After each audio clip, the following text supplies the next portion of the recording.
I was just a young mother the first time I stepped into that courtroom. My little boy was 6, holding my hand so tight his fingers trembled. I had come to testify after a false theft accusation at the department store where I worked. I thought truth would protect me. I still believed the courtroom was sacred. Then Officer Warren walked in. Tall, polished, smiling the kind of smile that made people trust him. He looked at me like I was already guilty. He said I was resisting, said I caused a disturbance, said I threatened an officer. Lies came easy to him. And the judge leaned back and let him speak as if scripture was being read. When I tried to answer, they cut me off. When I cried, they smirked. And when I begged them to let me call the store manager, the judge laughed and said, "This isn't a theater for your drama." Then came the humiliation no one in that room forgot. Officer Warren claimed I had hidden contraband in my hair.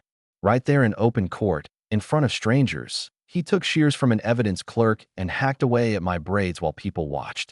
Hair falling onto the courtroom floor. My son screaming. Someone in the gallery laughing. And the judge did nothing. That day, they didn't just strip me of dignity. They taught me how power can make cruelty look legal. I lost my job. My boy stopped speaking for nearly a year. My mother died believing I had been branded a criminal. But what they did not know, humiliation can turn into discipline. I went to night school, then law school, worked graveyard shifts, studied with swollen feet, raised my son, buried grief, memorized every statute that had once been used against me. In all those years, I kept one thing, a courthouse transcript. Because in the middle of all that cruelty, one microphone had captured something never meant to be heard. A whisper. The judge leaning toward Officer Warren before recess. Cut her down hard enough. She'll never come back. I listened to those words for 20 years. Then one morning, I walked into Courtroom 3 in black robes. Judge Naomi Carter. And they brought in a defendant accused of evidence tampering, civil rights abuse, and perjury. Officer Warren. Older now. Gray at the temples. But when he looked up and saw me on the bench, he froze. The courtroom went silent. His lawyer tried to object to my presence, but I had already disclosed everything. Ethics cleared it. I would preside. He expected revenge. What he got was truth.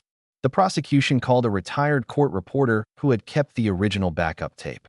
The whisper played, clear as thunder. Faces in the gallery turned. Then came the twist no one saw coming.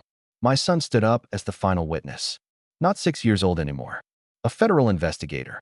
He placed photographs on the evidence screen. Dozens of women, mostly black, humiliated under Warren's custody, all dismissed as unstable or guilty. A pattern. A machine. And then he read from a notebook found in Warren's own locker. A diary. One line. Break them in public, and no one believes them later. Even Warren's lawyer sat down. No defense after that. The man who once cut my hair asked if the court would consider mercy. I looked at him the way he once looked at me. And I said the court had considered mercy 20 years ago. He was sentenced in the same room where he tried to erase me. Taken away while the gallery stood. But the final blow came after the gavel. As deputies let him out, he turned back shaking and asked how I survived what he did. And I told him, "You made me bow my head that day to cut my hair. But you forgot that was the same position a judge takes before delivering sentence."